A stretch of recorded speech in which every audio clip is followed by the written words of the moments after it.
செய்யலாம். அது கொஞ்சோண்டு வெங்காயம், கொஞ்சம் பூண்டு, கொஞ்சம் மிளகாய், அதுக்கப்புறம் பிழிஞ்சு வச்சுருக்கேன் ஹாட் வாட்டரில் போட்டு.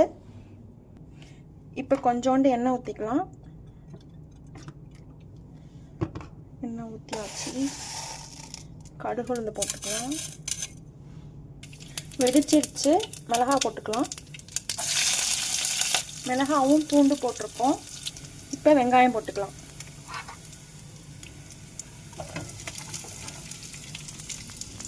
இப்போ வெங்காயம் வதங்கிடுச்சு. இப்போ இஞ்சி பூண்டு பேஸ்ட் போட்டுக்கலாம். இஞ்சி பூண்டு போட்டுக்கலாம்.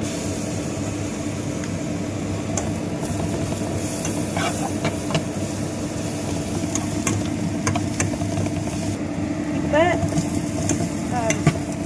இஞ்சி பூண்டு பேஸ்ட்டு வதங்கிடுச்சு. இப்போ கொஞ்சோண்டு உப்பு போட்டுக்கலாம். கொஞ்சம் உப்பு போட்டுக்கலாம்.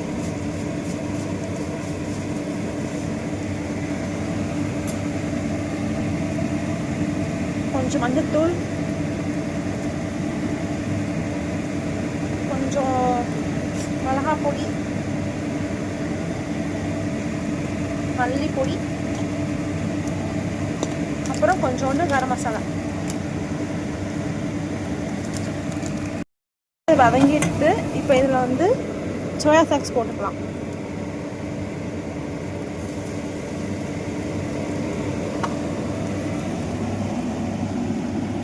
அவ்வளோதான், சோயா சாக்ஸ் ரெடி.